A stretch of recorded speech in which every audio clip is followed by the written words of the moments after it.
What's up, everybody? Welcome to another episode of the Web Boots Podcast. My name is Leo. This is a show where I talk to people who are or have been in the military, and I get a chance to hear the military story. Today, we have a very special guest because we have a fellow podcaster and entertainer with us. He's a former Marine, but like they always say, once a Marine, always a Marine. Please welcome the host of 4 Years a Slave podcast, Cody.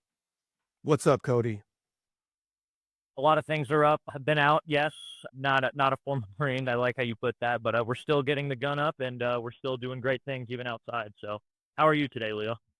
Dude, I'm pretty good, but I know that your morning was so hectic. Tell us about this morning, man, because Okay, dude. So you would think for a normal Saturday, right? I already had it planned out. Breakfast, 9 a.m. I'm supposed to get like a simple tooth filling on a tooth that's half chipped. By the way, it's not even fully chipped. Okay, so supposed to be in and out. I'm gonna go back to the house, get my signature prop, and then do this amazing show, right? I pull up to this rinky-dink plaza where my dentist place is, and they're having, very conveniently, a block party while I pull up there. No parking. I had to park freaking like a mile away at like a Staples just so I could walk to get to my dentist place. Turns out it actually wasn't that bad though. When I walked up, it was like a college block party, and I got to flirt around with a handful of like 5 or 6 blondes from UNM. And I thought, okay, this morning's going to be way better because I'm going to get a few numbers, maybe get some action later tonight. And yeah, no, new literally, yeah. This is how the plan was supposed to go. I was supposed to get my filling in within 5 minutes and then dip, only to show up. They take a half hour they put me in my little, what's that recliner thingy that they put like in the dentist, when you have to lean back so they can. Oh, the dentist chair. Yeah, they put me in that after like I waited 5 minutes in the waiting room. They put me in there. I wait in that chair for like a half hour, and then they come in saying, "Hey, Cody, do you have any pain in your chipped tooth? Do you want it numb?" And I've never had like my tooth numb before or like my gum, so I'm thinking, okay, I'll just have that just in case. And I didn't know this, but I guess the quantities to like numb your gums are like for like a 5-year-old child or like enough drugs to kill a hippopotamus, and that's what they conveniently put in my mouth. I know you guys can't see it, but like I feel nothing in this. I can barely drink out of this water. It's gonna drool out if I keep drinking. My lip is still numb, by the way. Dude, the worst I part didn't even about know. going to the dentist is when they start numbing your gums and all that stuff when they put the needle in, because at some point you just feel like that needle's going to go through my cheek. Yeah, like I saw this, like it wasn't even a needle. It was like you could call it a syringe. I don't know what It you looks like an call it. old school syringe that they use on like that they use for like lobotomies. It's got the handles for the fingers and everything. Yes, like you need to have some girth on it, like to be it stable. And they're injecting this like poison. The way I like to put it into my, even though I asked for it, they're injecting this in my gums, and it's like completely numb. And then they say, "All right, we're gonna have you wait for a few more minutes." And keep in mind, my mind's still racing on the chicks outside, and they tell me, "We're gonna need about 5 more minutes to go do something else." They take another half hour. Okay. My gums are still like fully numb. I'm like, I can't feel my like when I press my top lip on my bottom lip, it feels like I'm sinking into a pancake because there's just no strength or muscles in this lip, Uh, and it's starting to weaken at this point. So I'm like, okay, the numbness is going away, and then they start filling in my tooth. They're doing all this stuff, and by this time it's like 10:15, 10:20 almost, like an hour and a half after my original appointment, and they're like, yeah, so. Your last X-ray didn't have the full tooth, so we want to get another X-ray on you. So I just passed on it because right now, my short sword's doing my thinking for me. And yeah, and then conveniently, by the time I leave, an hour and a half later, for what was supposed to be a simple filling, every like most of the block party's gone. So I am SOL. I'm out of luck there. they had you waiting because man, there's a block party out there, and the dental assistants got to get their groove on, man. They got to get their caramel corn, they got to get their candied apples, they got to join the block party.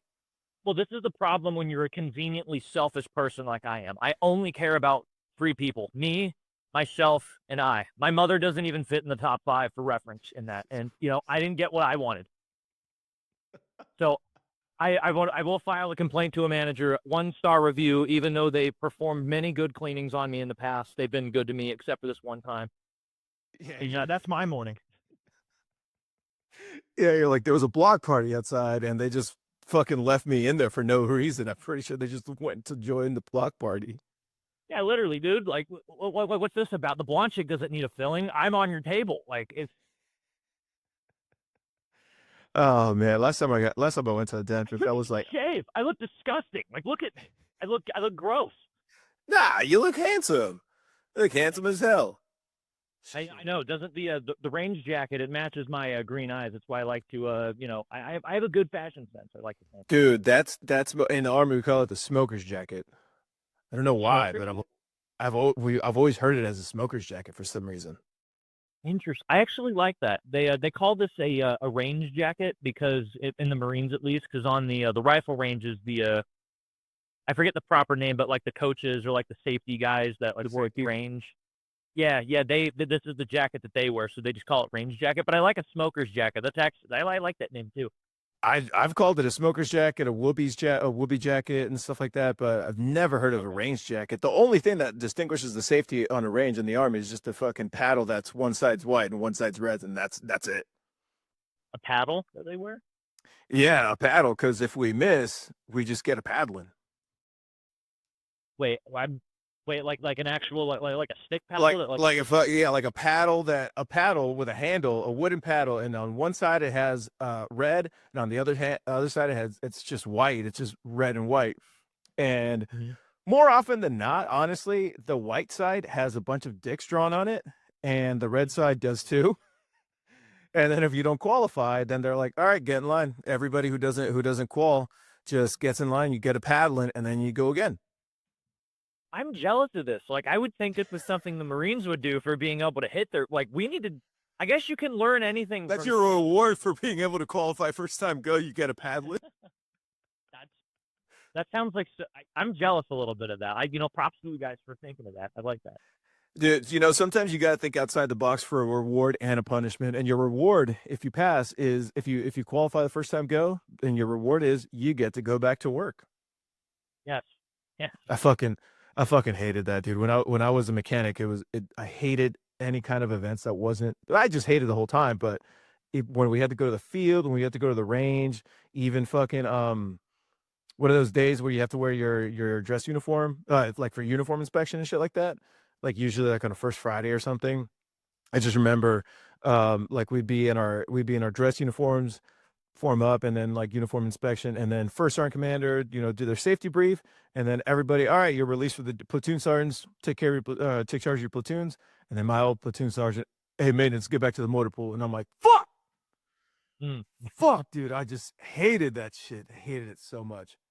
Well, stop having our vehicles break down. Like, I can't. I don't like. I can't change the tire on a Humvee properly. I lost the Humvee keys. Like, can you help me out, dude?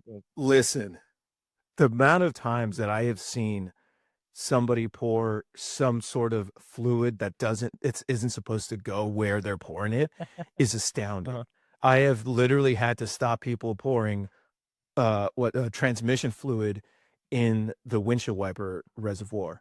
And I'm like, "What the fuck are you doing?" They're like, "It goes here." And I'm like, "Who the fuck told you that?" And they're like, "My fucking corporal." And I'm like, "That dude's fucking with you." And I'm gonna be fucking pissed because I have to clean that shit up. Now, are these your guys you're talking about, or just like random infantrymen that I'm like talking about random for infantry back? guys. I'm talking about random infantry guys. That's why trucks break down so fucking easily. Well, one, they're made Yeah. of shit, but two, they just break down because obviously people, infantry dudes are mechanics. They couldn't give a shit about their trucks. If the Oh, of trucks are course. down, then who cares that they don't have to? Then they don't have to use them. They don't have to PMCS them. But now but it sucks when they don't take care of their trucks, and then you're deployed or you're in the field or something, and then the trucks don't work. All right, we're going on foot, and they're like, "Why aren't our fucking trucks fixed?" And I'm like, "I'm taking this fucking engine out because somebody poured antifreeze in the fucking engine compartment in the oil reservoir. I am taking this shit apart. You guys can't have this. It Yeah. fucking oh god, it's Well, fucking my terrible." seniors didn't. To be fair, my seniors didn't teach me anything how to misfire this, MRAP or this Humvee. So I had to do like desperate times called for desperate measures. They just gave me this 2-ton thing of steel and told me to have fun. So I did what I needed to do. Don't blame me. I feel you on that one. I feel you on that one. I do feel you on that one. But then again, at the same time, if I gotta fix shit, that means you can't use your truck. I was deployed in 2017. I think I've told the story before. I was deployed in 2017, and some dudes brought their truck to me and they're like, "Hey, we need to get this PMCS so we can go outside the wire, do a couple missions." And I was like, "Cool. Did you guys already PMCS?" And they're like, "Yeah." And I'm like, I look at the truck, no rear view mirrors, and I'm like, "Okay, they have it. Got it." I open the hood. There's no radiator for some reason, and there's no like fucking there's no fan belt, and I'm just like, yeah, I can't give you this truck, guys. And then they're like, what the fuck? They make a huge complaint to the commander. Commander comes over. He's like, he starts bitching at me and the other guy. And then I'm like, listen, your guys said that this truck was good. There's no fucking radiator and there's no belt. This is going to last you like 5 seconds out the wire. And you don't want that shit when you got people shooting at you. And then he's like, oh, okay, well, we're still going to go out on this fucking mission. And then they're like, we don't have a truck. He's like, yeah, we're just going to go on foot. I'm like, yeah, they all got pissed off at me because I didn't fucking do their truck. And I'm like, dude, you're going to die in this thing. Meanwhile, I'm sitting in my barracks room with a stolen radiator and belt. You're just fucking chilling there with all this shit. You're like, yeah, I found this shit. Yeah, Oh, man. tactically acquired, I should say, allegedly. Dude, tactically acquiring things is probably and getting away with it is probably one of the best feelings in the military. Brother. Dude, Brother. dude, seeing an open connex, seeing an unsecured connex, oh, just fucking gives me a tingle in my dingles. You know what I'm saying? Oh man, seeing an unsecured connex, I am taking everything in there. Do I need another ladder? Do I need a bunch of rusted out chairs? Nope, but I'm taking it. But I'm fucking taking it, dude. It's just the best fucking feeling. And then when you go to like some other motor pool, you need parts for inventory layouts and some shit, and you just see one unsecured. Oh, dude, I'm taking everything. I'm taking the radios. I'm taking fucking the steering wheel. Everything in that thing. It's like a real life version of when you're playing Call of Duty or like PUBG, and you find a good loot box or somebody that you just killed. They have like a really good weapon. Yes. Oh my god, they're like, look at all these upgrades I can use. Yeah. You're like, oh my god, I didn't kill them. They have a loadout box. Hell yeah. And this is why I argue that we need to have a World War III or create a new international incident, because when you have war fighters that don't have any wars to fight, we need a new adrenaline rush. We need something to do to to feel that masculine urge of, starting trouble and trying to, flirt on the edge a little bit. And this is what we do. We have to, I totally never did this, but, we need to tactically acquire someone else's stuff at the risk of our own career. And yeah, so that's why we need to go to war with Iran or someone. Different countries maybe. That's the thing, and that's the thing with this whole climate, at least in the military. There's threat of another war, right? There's a lot of threats out there, but for the longest time, we haven't really been involved in a lot of things. Like, they pulled out of Afghanistan very abruptly. They pulled out of Iraq, or no, I think we're still in Iraq. But long story short is there's no real conflict anymore, and it's really kind of getting to people now. I talked to my buddy yesterday about this, that like it's getting more and more apparent that you see, at least in the army, you know how you have your deployment patch on the right shoulder. It's getting more apparent, and you see it more often. You see E7s and captains, like higher ranking personnel with no deployment patch. And before, back when I first came in, like it was rare to not see one of those, to see a slick sleeve. But now, I mean, everything's drawing down, and the whole notion of like if you haven't deployed, you ain't shit. That kind of like really draw down. And now the military is focusing on the weirdest things, whether it be good or bad. It's just focusing on the weirdest things. Like all commanders care about is their next promotion or all-star majors. And sometimes it's very apparent, and it really sucks because it really just sucks the morale out of everything. And especially when you're going through those training cycles, you go through a training cycle, you do your field events, you do qualify for all your shit, and then out of nowhere, guess what? You just get to sit because there's nowhere to go. Yeah. It is especially with Marines, because we were always active duty Marines are very jealous of the reserves, the Army, National Guard, especially too, because the way we see it, we're preached and we brag about it all the time, being the first to fight. We're going to go to, like, whenever anything pops off, we're going to be there. And then we see all the reservists go to Syria. We see the National Guard, help out like in Iraq or in other places. And it's like, it kind of sends a mixed message of like, what, well, not a mixed message. It almost feels like we've been buffooned in a way. Yeah, that's probably why a lot of what's it called? Marines go either Army or reserves just for the deployments. Did you forget the denominator for what you call a Marine? I just heard. No, no, no. Because for some reason, I was thinking reserves Yeah. and National Guard, but I've seen more Marines go active duty Army than reserves or Yeah. National Guard. Yeah, And I it's mean, very that common. explains it. That Yeah, because explains a it. lot of Marines, they just want adventure. I mean, that's like, I mean, like me and like a whole fire team of my guys when we got out. I mean, we were like, 'cause you know how it is when you get out, you have like this loss of purpose because now you're no longer you're not a soldier, you're not a Marine 24/7. And then when we found out that Ukraine popped off or that Myanmar had that coup, it's like we got all giddy because it's like, okay, maybe we can, have Back on the map. yeah, something like that. But it is I think also it's just us being young and not having long-term picture. Because the more that like, the way that I've realized it now that I've been out, like, you're not gonna be forward deployed everywhere all the time, like, throughout your whole career.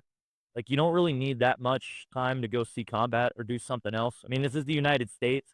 Yeah, we are in a drawdown period. We haven't done anything recently, but do you really think that's gonna stay that way forever? I think, like, given the way our country is. Yeah, no, it's not going to stay that way forever. And when you talk to those old salty veterans that have gotten out, especially during the surge and the height of the Cold War and all kinds of stuff, they you talk to them about their experiences, and if you have like a group of them together, you combine all their deployed experience, and it's like, I don't know, more than 100 years combined, and you're like, holy shit. And they talk about their experiences fondly, right? They'll always remember those, the people they lost and stuff like that. But at the same time, you don't realize all the effects that it had back home, because then you start digging a little deeper, talking to them, and then they're like, "Yeah, I missed like all the birthdays for my kids. My kids won't talk to me. My wife divorced me, and all that stuff because I just wasn't home." And Yeah. that home life is one of those things that they really wish that they took care of. There's other people that are like, "Yeah, I don't have any kids, and I never got married because I was deployed all the time." But that's one of the reasons why so many people used to go contractor back in the Yeah. day, because they would get out and then they're like, well, I want to go back down range. And that's when Blackwater was a huge thing. And they were just fucking laying waste everywhere. But I mean, you have companies that have other jobs other than you're still a contractor and you're still overseas, and you still have that kind of lingering sense of purpose because you're overseas and you're kind of in a sense going through the shit all over again. You were making good money back then, but not anymore. Those contracts really dried up. Yeah, and even though they're still doing it, and I do find it ironic because when you look at a lot of these contractor jobs, a lot of them do want you to have combat experience before you get there. But it's like, where are you getting that from? If the military is something, especially if you're, like a combat arms MOS. But I mean, you can't find it anywhere. So it's Yeah, ironic that these nowadays contractors are dying. nowadays it's hard to find that combat experience, and which leads me to this question, right? If you were in 4 years in the Marines, right? Yeah.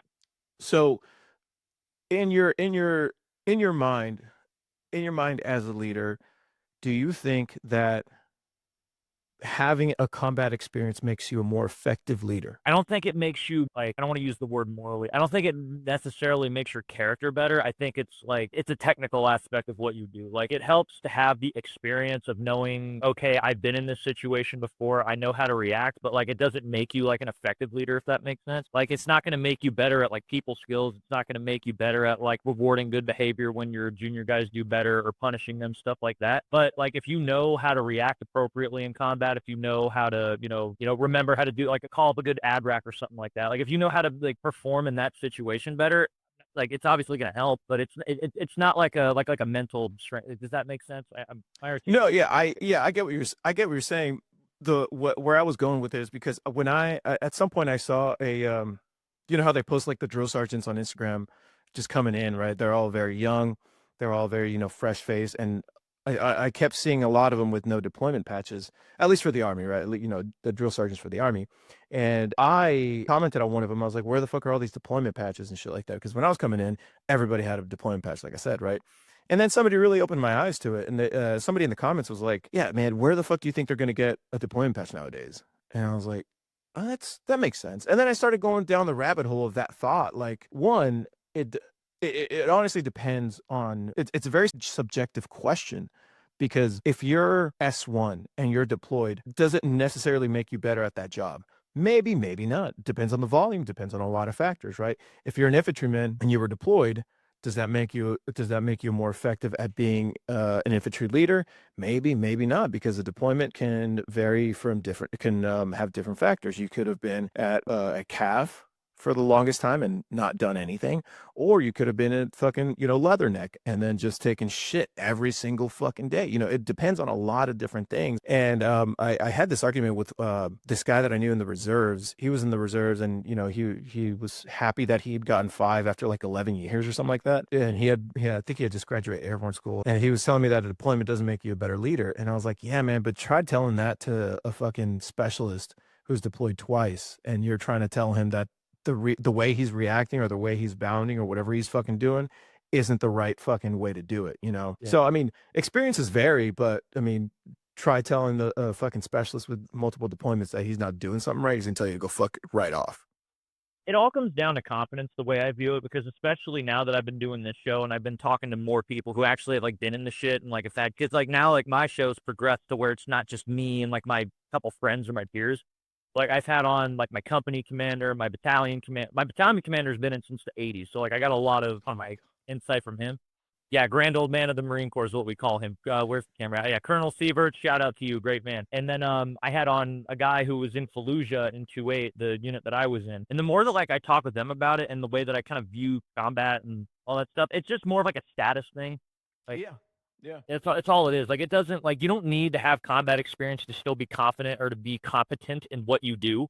And I think a lot of people confuse that therefore if you don't have X experience, therefore you're low on the totem pole. It's kind of like being, I don't know what would be a good civilian comparison, but maybe as if like if you're dating like late in your 30s and you've never been married before, and like you're worried other people are gonna look down on you for that, but like you're afraid of commitment. But it's like no, like if you have something to offer and if you're a decent man or woman, like who gives a shit? Yeah, 100%. And but that's the thing. That was the old school mentality of thinking. And I hate calling it old school, but that's what it was. I mean, if you didn't have any combat experience, sometimes they would look at you and be like, "Oh, you don't have a patch? Fucking let's get you in a company that's going to get you a patch. It's going to help you deploy and stuff like that." So, it was definitely a status thing, and it was definitely like a more of a respect type of thing, because you see like lieutenant colonels and higher officers like that and sergeant majors that have had multiple deployments, and the first thing that you think when you hear that, you're like, oh shit, that's a fucking rough ass dude right there.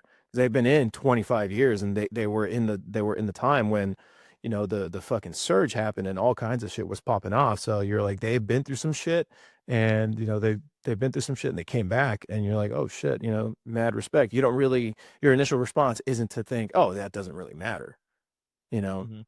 but it definitely is a status symbol of kind of like not your character, but kind of like your rank. It is a backseat status symbol for sure. Yeah, it's kind of like a street stripe, I guess you would say. Like, yeah, like street cred. Yeah, because it's hard to I couldn't imagine being a sergeant major or a lieutenant colonel with no combat experience. That would be hard, because if you're up there in rank, that means you've been in for a while and you don't have any deployments. It's kind of hard to kind of fathom there. It is odd. I would say, like, if anything, don't let that get to you though, because it's like look at the day and age we live in. Like, we're not doing Yeah, what 100%. like what like what else are we gonna do? And it's like the one thing I think about now that you mention it, it's like think about how many like higher senior leaders that like did have combat experience that were I don't want to say for lack of a more descriptive phrase just terrible leaders or just didn't hated their guys and stuff like that. Like, don't let that interfere with you still like, you can still be good, like, in garrison and still be decent down the road just because you've never deployed overseas or, like, never been in combat. Yeah, 100%. Definitely agree with that one. Let's get into you, man. Let's get into you. Let's get Ooh, into okay. let's get into you. Everybody's favorite subject is themselves, so let's Everybody's dive in. favorite subject. People love to talk about themselves, dude. Let's get Absolutely. into you for a little bit. Tell me about your time in the military. I mean, in the Marines, because I don't know a lot about the Marines. I just know that they're in Camp Pendleton, and that's pretty. And then from there, you go somewhere else, probably like Oh, Japan or something. wow, you have a lot to learn because I didn't go to the first part of that. Camp Really? Penalty, not no, so, Okay, so so I Pendleton Yeah, so Camp Pendleton is one of the major like bases. I guess it would be equivalent to your guys's like Fort Bragg. I suppose it's like after you've done all your training, your MOS school, you're in the fleet now, and you're doing your job. Like you're actually in. That makes sense. I thought that's where you did basic training. Negative. So we have two places where we do basic training. I feel very educational. I feel very important right now, getting to educate the masses on what is the United States Marine Corps and its glory. But there's two places where you go to boot camp. There's San Diego, which is a little more newer, and then there's Paris Island, which is obviously the more historic side. And uh, they call like anyone who went to San Diego, they call them like Hollywood Marines or California Marines type of thing. Okay. And there's like a slight, kind of friendly brotherly rivalry because it's like Paris Island. It's in the heat of the South Carolina swamp, and It's in the shit. Okay. yeah. And keep in mind, Paris Island is the OG boot camp of the Marine Corps, so you also have that. But San Diego, it's on, like the California coast, but it's very hilly. It's also mountainous. So like you're having to, all the physical exercises are like on an incline. So people in California will say that they had it rougher, physically speaking. And then after, where am I going with this? So yeah, you have those two places. And then you usually go to what they call like MCT or ITB. I think for you guys in the Army, it's called AITB. Yeah. AIT. So yeah, so you learn like if you're a Pogue, you do all your like your combat training, and then MOS school. They have one. They're not in San Diego or Paris Island, but they have them basically right next to each other. Okay. One's in North Carolina, the other in California. So you go there, you do your combat, training, do your MOS school.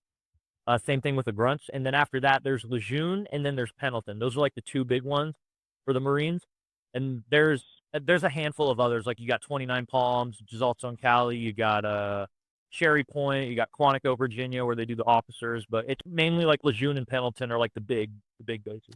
Okay. So So let me ask you a question. So let me ask you a question before we get into it. What made you want to join the military and the Marines specifically? So, like every other child or young adult, I should say, you have a desire to serve your country. You want to do something to get out. Very broad terms, I suppose. Wanted to get a, yeah, exactly. And then I had two older stepbrothers who were, one was in the Marines, the other was in the Army. So I had a little bit of a, bias, to obviously go in. And at the time, I wanted to get away from home.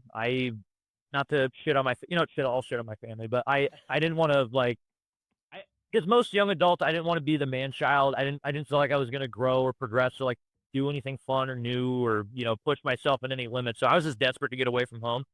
So I found the Marine recruiters, talked with them a little bit, and I'm like, All right, everybody, it's time to pay the bills. This episode is brought to you by Titan Nutrition. Summer's here, and if you're serious about your fitness, you need to be just as serious about what you're putting into your body. That's right. Titan Nutrition's products are third-party tested, clinically dosed, and actually deliver results.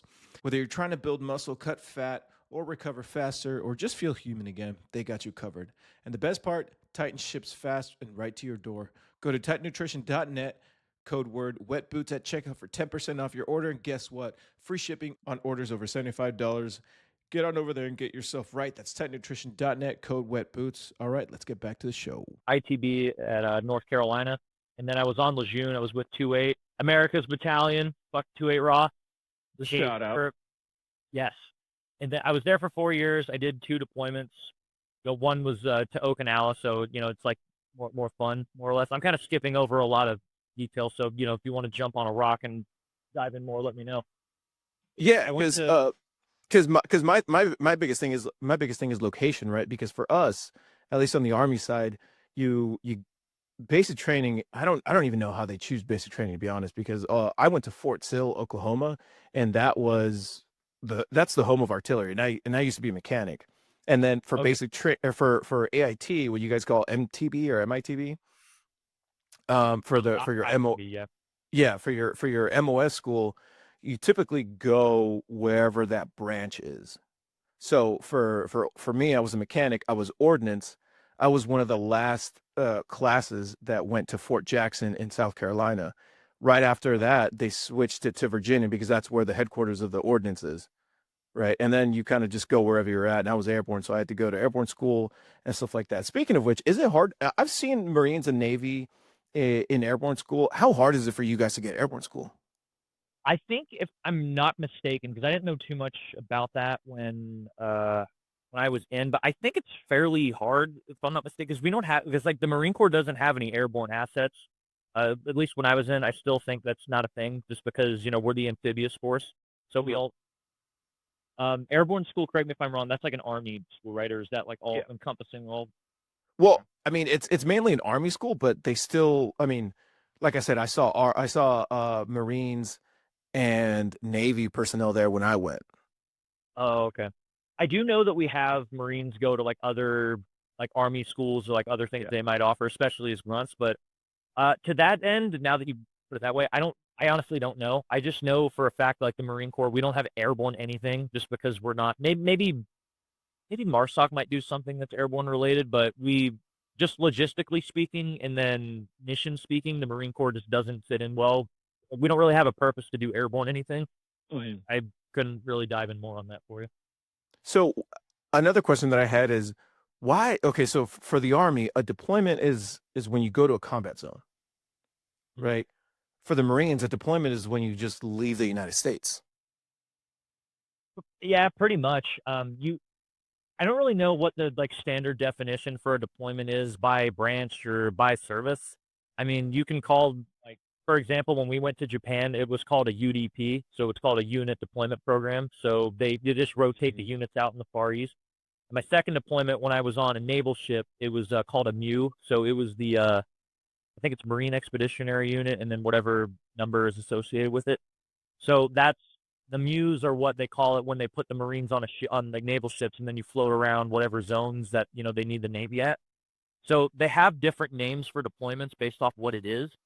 But yeah, I guess to answer that, I mean, an actual deployment is just if you get sent off, overseas somewhere.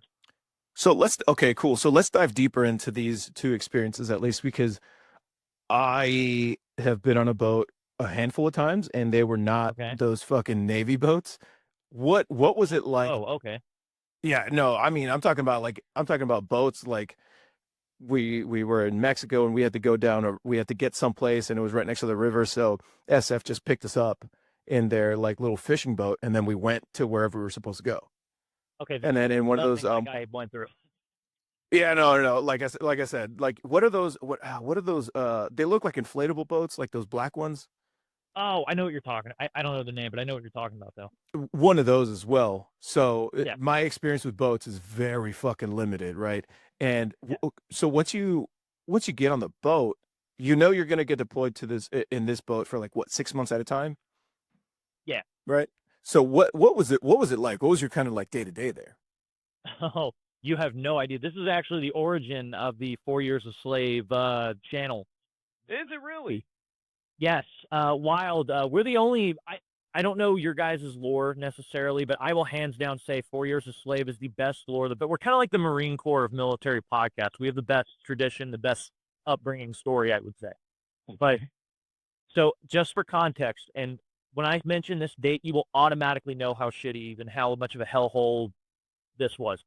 The day that our unit deployed on this MU was December 13th, 2019. 7 months we were out on out on the sea. So originally the name of this was called 7 Months a Slave, hence for the a tribute to the deployment. But 2 weeks before the beginning of what was 2020. So from the get-go. I just put that together. Iran, Kobe Bryant and Kenny Rogers dying. COVID, like the hellhole that was the start of the 2020s. We were not there for it. It's really weird because we were on a boat the entire time. I didn't even know Trump got impeached really until after the deployment. And then the George Floyd riots happened, COVID, like all this hell was just happening, and we're not in the world. We're on a boat out at sea. We're watching like the TVs that the ships have, and they have CNN playing, and we're trying to pick up how the world is.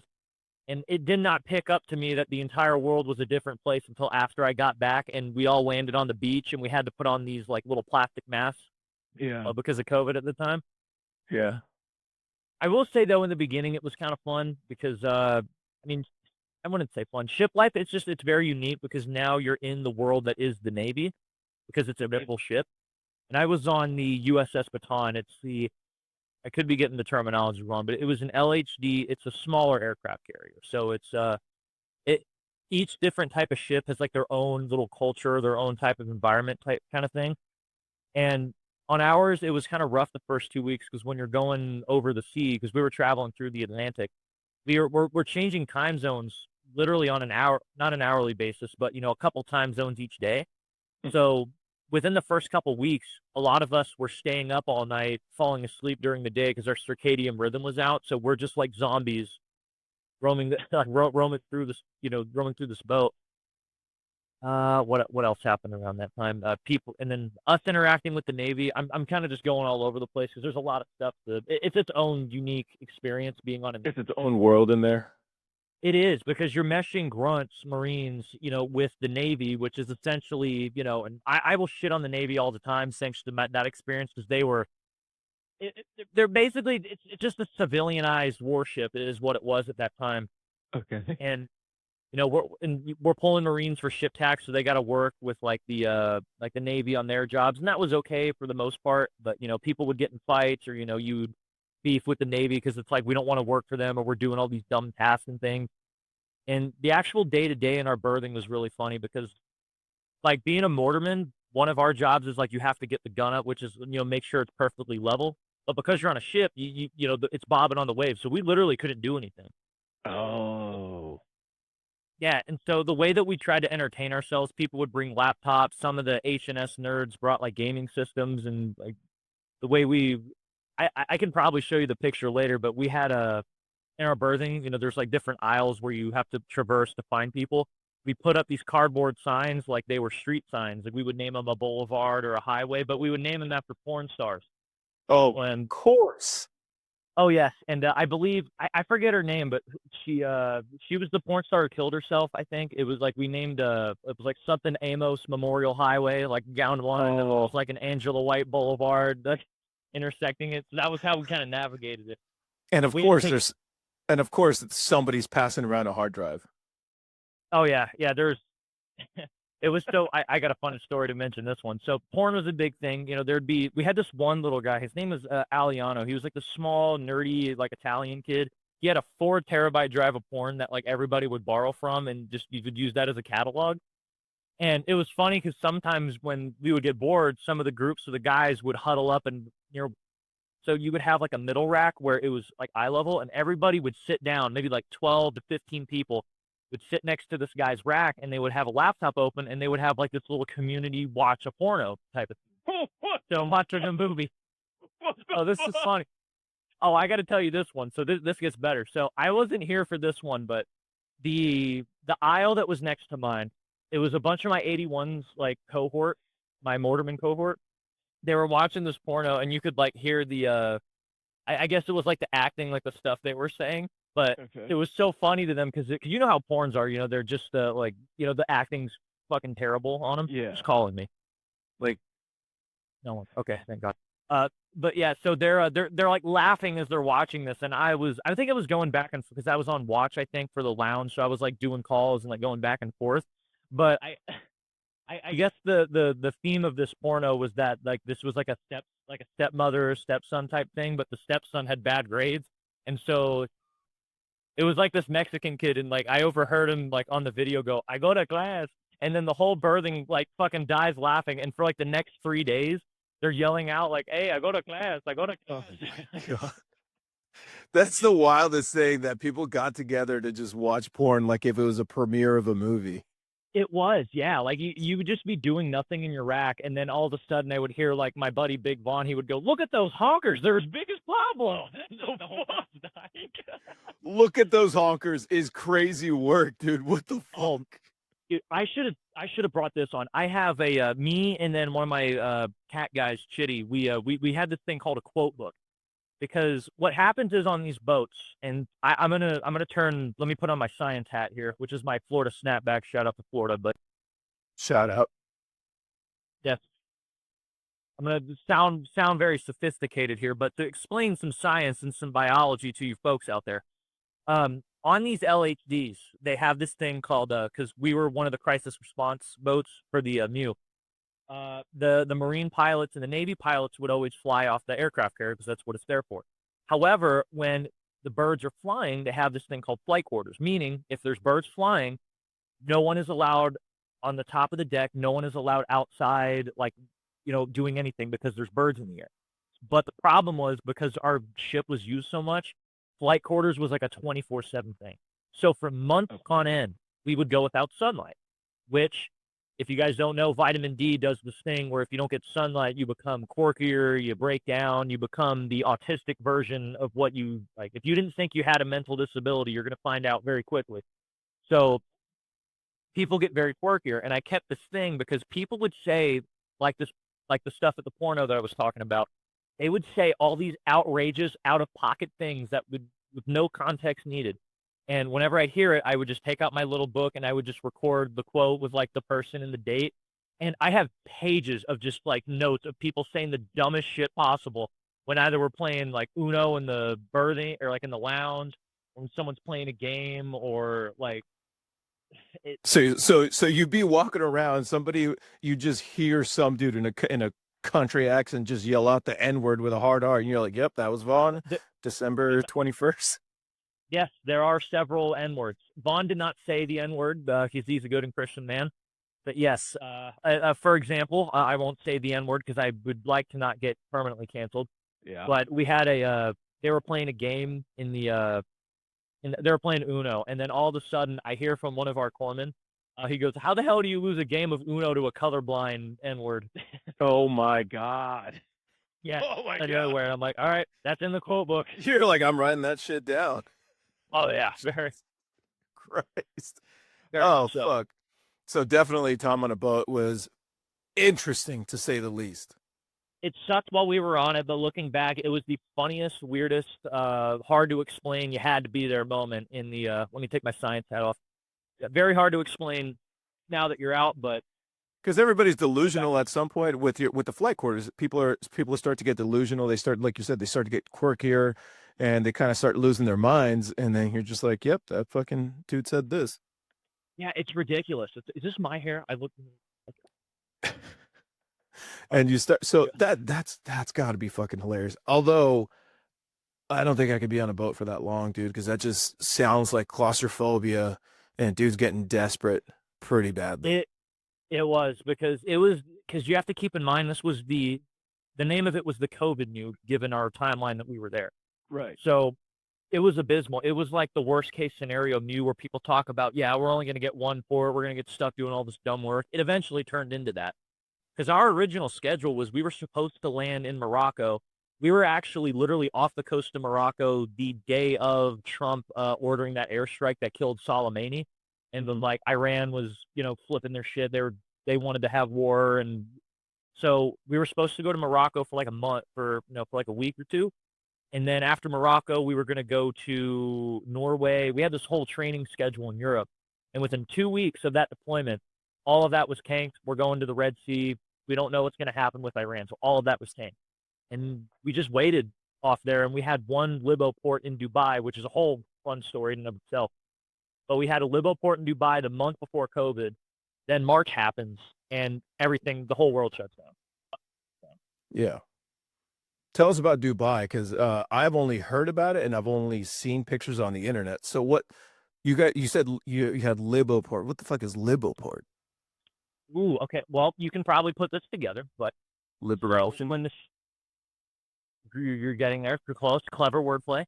But when the boats need to port to either gather supplies, to get some repairs, or simply to just raise morale as you need to, when we're overseas, they will port into an actual naval port or a civilian port on one of these countries with water. So in this case, the UAE, we ported into Dubai. We got off, we did a hike, and we had parameters saying, hey, you have to go out with a certain amount of buddies. You have to be back by this time if you're this rank, and go out and have fun. And that's what we did. So I went with myself, my fire team leader, Bahina, Chris Kaysen, who just had a baby, by the way. Shout out Kaysen. Sure. And then Collier, he was one of our adjacent guns. So we went out, we went into Dubai.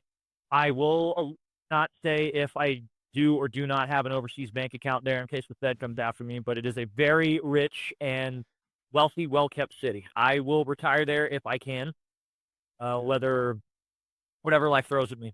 Beautiful city. There's Maseratis, Bentleys, all these really nice and fancy cars just driving around. It's a very, I will say, for being in a Middle East and like a very Muslim heavy country, it's because it's an international hub, they're very loose with the rules. So you'll see like a woman dressed with a burqa with like 5 kids running around with her, and then you'll see some like bad bitch from like France, running around with her girlfriends and stuff at the same time. People from all over the world. It's a fascinating place. We were at the, I don't know the official name, but the mall. I think it's like might be the world's biggest mall actually, if I'm not mistaken. But we were at that mall, and it's like 3 stories high. There's stores from all these luxury and like fine places. From I mean like authentic stuff, not just like I mean Giorgio Armani. You have It's all name brand shit. yes, like the high end stuff because of how Like you don't see an Express and an H&M in these places. no. I mean, well, ironically, you do see some of them, but they're like, I mean, they're not going to be the talk of the town. We did see a Crocs store, by the way, which was pretty. There's a lot of funny stores there. We saw McDonald's. There was a Joe's Crab Shack in this mall, by the way, written in Arabic. It was What the fuck? yeah, I think it's Joe's Crab Shack too in there. yeah. And the cool thing was this mall was right next to the Burj Khalifa. Actually, it's Okay. literally sits right next to it. So when we went out there, there's this massive, beautiful blue pond, and there's another. It's connected by a bridge to this other type of building. And inside I don't know why they didn't put this in the mall, but in that building, we ran by a bunch of Persian like salesmen, I guess you would say, the ones that you see they're trying to sell you rugs or cologne and stuff like that. So we went by there, and there's a whole full like 60, 70 foot dinosaur, like fossilized dinosaur in this building. Like actually, it's like it's had a mute. Yeah, like they dug it up. I think it was from Wyoming, but they bought it, and it's the whole bones, everything, just fossilized, just sitting up in this building, and we're just looking at this T-Rex, like, it's pretty cool. What the fuck? In a mall? That's the next to the Croc store. Yes, That's wild, dude. You also said you had a small stint in Okinawa. What was that like? that was fun. I was a junior guy at that time, so this was like my first deployment. Me and my peers, we were all like the boots of the group, but it's still Japan. It's very fun. We were there for 6 months in 2018. I don't think anything major world-wise happened during that time. Nah, the whole North Korea and Trump thing was in 2017. That's the only Yeah. thing I can think of. Yeah, there was some news. It might have been there, but it wasn't big for us. But it was fun. We did. Trying to think what was all noteworthy. The libo in Japan was fun. I mean, the people in Japan are amazing. They're always very. I was kind of thrown off by how nice they were because being a Marine and studying the history of us being thrown in the Pacific campaign, and then you meet the actual Japanese people. Like this is not what we were sold about what you guys showed. Very nice and polite, friendly people. But we did get to see the Hacksaw Ridge Memorial. That was pretty. That was pretty OP. I don't know if you know Really? what Hacksaw Ridge is. So just a bunch of sightseeing for you guys? Yeah, so it was a libo, it was like a company sponsored libo trip that we did. We went out in town, and then we saw the actual like place where they fought, and where I forget his name, but he was the conscientious objector who saved all those people in Okinawa. But we were on the same hill where he saved and like lowered all like the 70, 80 plus, soldiers and Marines from that hill. And we saw the shrines that were like Japanese graves, and there were even some I don't know what you call, like, I guess caves or pits that the Japanese dug in. And to this day, they're still caged off because there's just explosives sitting in there from when the Japanese were hiding. So they my God. let people near them. Yeah, very. It's really surreal, I suppose you get to say, 'cause especially for Marines, because we hear about this history all the time, and then now we're actually here and we see, people actually fought here. This is a place that people exist and they live, and children, had to watch their parents fight and die here, and you see their Muriel, diaries, on like painted on walls and stuff, and it is fascinating being there. It's always a surreal moment going to landmarks where people actually like fought and stuff, and Yeah. it's just wild as shit. I remember this has nothing to do with the military, but I went to Panama, and we went to this old fort, and the tour guide there was talking about how, yeah, these are the real cannons that the Panamanians used to fire at the Spanish. And I'm like, that's fucking insane. And then they're like, Yeah. this hole in the wall is from one of the cannons, like the cannonballs from the ships, like from the Spanish ships. I'm like, holy fucking shit. It's just wild to hear about it, but then also see evidence of that past, because Yeah. it just never you just never would have thought that shit would happen, right? And No. seeing that is actually pretty cool. But you guys didn't have any. So you said it was a company sponsored one, so nobody went out in the nightlife or anything like that. No, well, we couldn't do anything overnight though, because I think Marines are always stricter with their libo. But I mean, we still went out in town. We got food at nice places. We got to go see amusements or Yeah. whatever was there. I will say the authentic Japanese ramen. I will never have top dollar cup of noodle ramen in a cup, whatever they call it here again. So so OB in Okinawa, very good. I love how you're comparing Japanese ramen to top ramen. I know it's very very delicious. The Japanese they got their food right. Very good cooks. Oh hell yeah, dude. Hell yeah. So you said let me I'm gonna do a callback to you originally wanted the podcast to be 7 months a slave, and then you Yeah. did 4 years a slave. I'm assuming the 4 years the change from 7 months to 4 years was because you did 4 years in the Marines. Yeah, yeah, it was more of a branding thing because when I did the 7 months a slave, it was kind of like a community meme page. Have the boys, have a place to keep together and share Mhm. memories of what we're doing outside. And it grew and actually became more of like it started to slowly morph into a not just my peers, but into all of 2-8. So a lot of the 2-8 guys I never even met after we all left were like sending me stuff and keeping me up and trying to be a part of it. And I thought that was the coolest thing ever. Because now 2-8's got like its own little thing that makes it stand apart. And now and I got in cahoots with like Goons Up and Tubes Up, who are like big Marine Corps pages and stuff that, we keep tight with. And, we had our own little thing going on for a little while. But over time, the podcast was kind of separate from it. The podcast was under a different name for a little bit.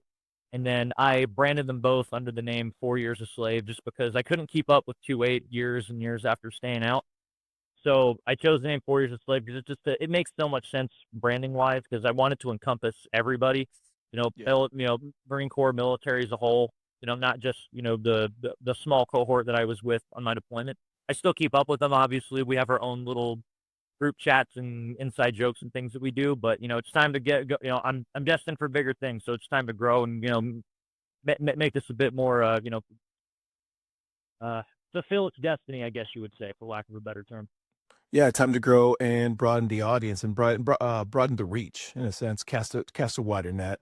Yes. I did have a good question for you. I completely fucking forgot. Oh no, so you did the 4 years. So you changed everything to 4 years a slave. Um, how and you did you changed the name to 4 years a slave. Sorry, I'm gonna cut that part out. You changed the name to Right. 4 years a slave because you did 4 years in the Marine Corps. And my biggest question here is, when did you realize you wanted to get out? And I asked that because I got medically separated, I got medically retired. I didn't have a choice. And I'm always curious to hear one, why people get out, and two, when that moment really clicked and they made a final like decision to actually go to it. I'll be honest, and maybe this might just say I don't care if it says anything negative about me, more or less. I think it should be said. I think I just followed the herd mentality of getting out. I didn't really have a. It might have been the best thing that I got out because I got out in December of 2020, right before the whole COVID thing and the mandates got really sick. So I don't know how I would have handled. Do I want to get the vaccine just to stay in or not? Mhm. But a lot of my and this is one thing I think that does need to be said, but I think a lot of people who get out for the dumbest reasons. They get out for well, not even dumb. I think they just get out for the wrong reasons because we're so young and don't have the life experience yet. We think Yeah. because we missed out on college, we missed out on all the parties and all the dumb stuff that we did in high school that we probably would have done, that now we're free to do that. But then when you get out and pursue a lot of those things, it's very empty and it's not as fulfilling. And you're like, oh, I feel like maybe I didn't I kind of wasted one opportunity for something else. And I even had buddies of mine who I talk with. They're like, Cody, why don't you go warrant officer route? Because you're kind of like a big nerd with this stuff. That'd be perfect for you. And I didn't really have a straight answer. I just got out, because I saw everyone else was. I I like the idea of being free and being able to jump from one opportunity to the next. But the one thing I have realized about being free, like having freedom, I guess if you want to say, is people think when they get out that okay, now I don't have the military or the Marines or the Army on my back anymore. I can pursue what I want to do. I don't have to be tied to a location. I don't got to worry about certain people. But you don't have anybody holding you accountable anymore. Freedom is much more like you're under the weight of your own chain now. You don't have anybody giving you Yeah. stability or anything like that anymore. So it's all up to you. I don't care whatever it is you want to do and whatever endeavor it is. Like it's I will say the one thing that the Marine Corps did get right, and I would assume the Army to an extent, is that they have a lot of positive peer pressure and like keeping you like, perfect example, like if you're late for a PT, you're gonna have somebody bang on your door to make sure you're up in there. Yeah. All that, Yeah. making, you have like a fire team leader and your peers making sure that your uniform doesn't look slack or that you look clean shaven or motivating you to jump on whatever. Not to say that you can't find that in the civilian world, but I have noticed it's way harder to build that community or find that. I'm ranting way off topic, but to So, well, I think you're pretty spot on because you said that you long for that freedom and people get out for whatever reason they want to, and a lot of times it's that freedom to do whatever they want, but when they get out, they realize it's not as easy as they thought, right? It's not a direct path to what they wanted because at least in the army, at least in the army, the military, everything has a path, right? If you want to go to ranger school, you put in a packet and then it's up to you, right? And if you want to go to airborne school, you put in a packet or it's part of your pipeline, right? And then you go through that. And nothing's very solidified, but everything's very much like a straight direct path to it. And then when you get out, there's so many options out there. And right now is a terrible climate to get out, but once you're out, like you said, everything's on you and you feel the weight of that pressure on you and you're like, oh fuck, what the fuck can I do? And I think that's why veterans really kind of connect with each other because one, you have that camaraderie and you have that and you feel kind of like you're home again, right? Even though these people might not be from your branch or your unit at all, but you still share stories and you still talk to each other and you still sometimes you treat each other like shit because that's what we're used to, you know? Yeah. You talk shit to each other, you have fun, and you have a couple of drinks, and then yeah, I'll talk to you in a couple months or something like that. But feel you still feel like somebody's looking out for you and but you don't have that accountability because in a real job nobody's going to call you and ask you why you didn't show up. They're just going to be like, yeah, this motherfucker didn't show up today. And if he doesn't show up tomorrow, he's fucking gone. Yeah, there's no real ironic I mention it given you show that example. There's no repercussions for like the things you do. Like if you want to be a fighter, for example, I had a kickboxing fight back in or a tournament, I should say, back in November. But like if I didn't want to go to a training, like if I didn't want to do my clinch work on Friday, nobody's gonna bitch and moan about me not showing up, but I still pay a price for it. But like in the military, we take that for granted because like if you don't show up for stuff or if you do slack off a little bit, somebody's gonna be like, "Hey, you need to get on it, or you're gonna fuck this over for everyone else." You don't have that when you're in the civilian world anymore, so it's so much easier to accept mediocrity. I suppose would be the right term to say. Mm-hmm. And like you said, people get out for the dumbest reasons. I knew people when I was in the army that got out because they're like, yeah, I want to smoke weed again, and I'm like, that's not a good reason, man. The biggest You have 2 weeks of leave about every year. You can find a way to fit that time in if you want to. So I mean, if you want to take that risk, go ahead. I wouldn't suggest it because I've seen a lot of people go on leave and then come back, and then I mean, you go on leave, you come back. Obviously, there's going to be a piss test. Yeah, Quite fucking yeah, very obviously, true. right? I shouldn't say that. I shouldn't say that, it's a dumb reason. It's a dumb way to go about it because I pissed hot. I pissed hot. I'll tell the story. I pissed hot, but it was Okay. because of my medication. Because I had the army gave me it's synthetic THC, and then when my company got back from deployment, because I was a rear D commander, when my company came back from deployment, they're like 100% piss test and all this shit. And then I got a counseling statement, and it was like pending Article 15. There's going to be an investigation, and I knew that was coming, but to hear it, I was like, oh shit. I was like, oh fuck, shit just got real. And I had to get all my ducks in a row in the sense of like I had to get all my paperwork and I had to give it to CID and everybody that was involved in the case. And my commander first sergeant were like, why didn't you just tell us? And I was like, well, I mean, correct me if I'm wrong, sir, but during the piss test, in the commander's like brief, it says you do not have to tell us if you are taking anything back. If you piss off for something, a background investigation will be conducted. And they're like, yeah, there is, but you piss off for THC. And I was like, yeah, I have my prescription right here. This is it. And then they're like, why the fuck didn't you tell? So like, again, it's supposed to be in my fucking records, dude. But I mean, but I've seen way too many people go on leave, come back and piss test, and then they're like, yeah, my grandma gave me a CBD lotion for my knees, and that's how it came in. And then it's like, my brother in Christ, you pissed out for cocaine. Like, how do you explain that one? Yeah. You know? Yeah, I'm not. I mean, I can put the science hat back on, but I don't know the science of lotion somehow ending up in your urine. That's not a thing. I don't think. I know it's. I mean, take the risk if you want, but fuck, I would not recommend that. I've seen too many people get fucking taken out for that one, and it's the dumb. Sometimes it's the dumbest reasons, but sometimes you want to have your own freedom, which is fine. But now you don't have the income of the army to help support, get a roof over your head. Now you have to find a job, and now you realize that job isn't enough to um fulfill like your lifestyle that you wanted to do before. So now it just creates a huge void in you that you don't have anymore, and I think that's why a lot of us get depressed because now we're not living the same lifestyle we were.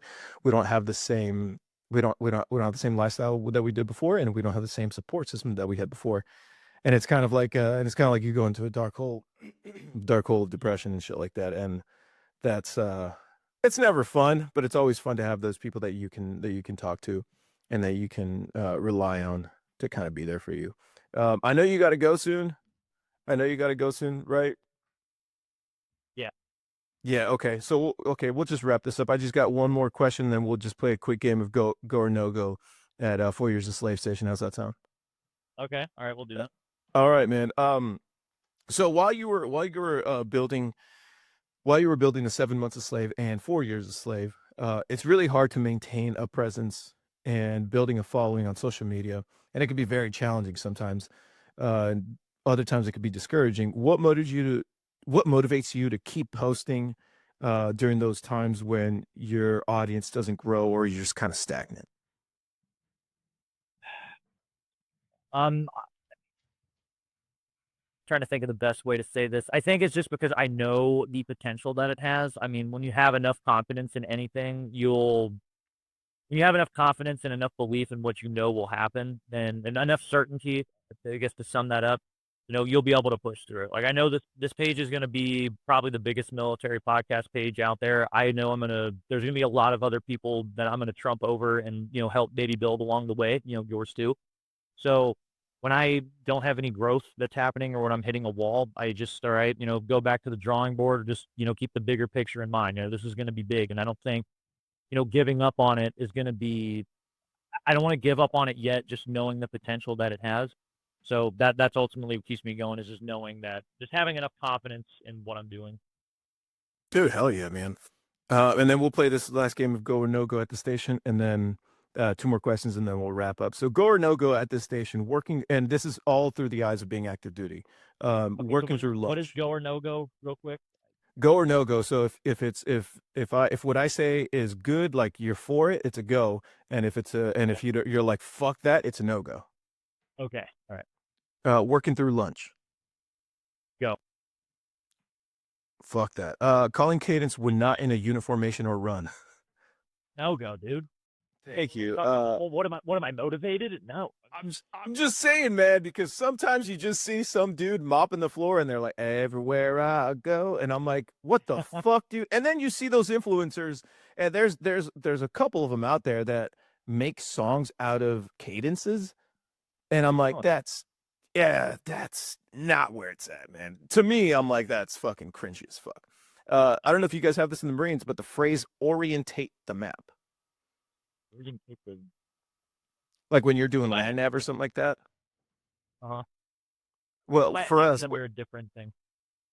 when you're doing land nav, when you or it's the correct phrase is orient the map. So you figure out where north is with your compass, and then you put your map to face north, and then that way you can orient yourself to the map. But a lot of people say orientate. Orientate map. I'm a bit of a grammar Nazi, so I'm going to say no go on that. Um, the word behoove. Oh God. That's universal. It depends on who's saying it, but you know what? I'm gonna go on that one. It's All right, hell yeah. keep it. Putting a 5-pound bag of jelly beans in your ruck in order to make weight. Jelly dudes? Yeah. I mean, There's hey, that. if it keeps my seniors from yelling at me, then go. I got to do what's necessary. I can eat them on the way through the hike. Heating up your MREs. Go? What kind of dumb question is that? I never heated up my MREs, man. I always ate them cold. Are you a psychopath? What's wrong with you? Leah, just ate them cold, dude. I never liked it hot. Leo, you're Mexican. You have high quality standards for food. What are you doing, dude? I have high quality standards for food, but when I open up an MRE and the fucking bread has mold on it, I'm like, you know what? Fucking no. What is your bread? Okay, you know what? Okay. Why does the bread have mold on it? Because it's the army. I never had moldy bread on mine. I had moldy barracks rooms, but not on the bread though. I thought those MREs just last forever. I didn't know they could go bad. I didn't think that was a Oh yeah, they go bad too. Would you ever wearing grunt style t-shirts out in public? go. I'm okay with that. Okay. Friday office beers. Friday office beers? Was that what you said? Yeah. Oh, well, yes. Alcohol in urines, that never goes bad. Service ribbon stickers on your rear windshield. No go. You see a lot of those, man. I'm okay with like how like the rank escalates, that type of thing, and then the only thing I don't like is I can tolerate that maybe, so maybe a go. But the biggest thing I can't stand is the Marines do this all the time, and I did it too, so I shouldn't be a hypocrite. But the blues covers, we would always put the blues covers in the back of like our windshield or like the back of our car, so people could see it. That pissed me off. Okay. No, I'm talking about like the service ribbon stickers that like they have their whole fucking rack on their fucking rear windshield. Oh, no go, dude, no. Yeah. It's a habit that people have, and I'm like, why? Just putting a bigger target on your back. Um, one of the last questions that I'll ask you is one, what do you have? What words of advice do you have for all the young huas and all the young hoorahs out there? Don't be afraid of success. It is way, way more common than what you think it is. If you are intimidated or scared to do something or to pursue something or try to achieve anything because you think you're going to come across a certain way, you don't want to get a NAM or you don't want to try to earn this certain ribbon or achievement because you don't want your peers to think a certain way. Hey, fuck them. Right? Don't lower your standards because you have haters. That's their job. Like, haters only have one job, is to hate. If you only got one hater, figure out how to get to 10 by the end of the summer. Thank you, Cat Williams, for that quote. Very, very life-changing and motivational. But yeah, don't let others limit your success. Grab life by the throat and give it everything you want and nothing else. Fuck yeah, dude. That's what I'm talking about. And we're going out with a bang here, dude. And we'll let you go. We'll let you go for today, man. Thank you so much for coming on. One last question before you leave. Knowing everything that you know now and having gone through all those experiences, would you do it all over again? I would do it 100 times over. Absolutely. Fuck yes, dude. Hell yeah. I have no further questions at this time, my good sir. Cody, it's been such a good time hanging with you, and thank you so much for coming onto the podcast. Go ahead and plug everything you got going on, man. Follow 4 Years a Slave on everything out there. Spotify, YouTube, Facebook, the VIG. Please follow it everywhere. Follow me on the social media at Florida Man Actual. Leo, this was actually really fun. I've never been a guest on a podcast before. I had a lot of fun here. This is I never got to see the other end of the show, so this is nice. Yeah, man, it's fun. It's fun to be on the other side. It's fun to be on the other side of the mic and then just talk shit and then just, kind of riff a little bit. But yeah, go ahead and follow 4 Years a Slave on MySpace, Facebook, Grindr, OnlyFans, all that good stuff out there. He's got some great content coming out. I'm very quick on Grindr to message you, so be sure to message.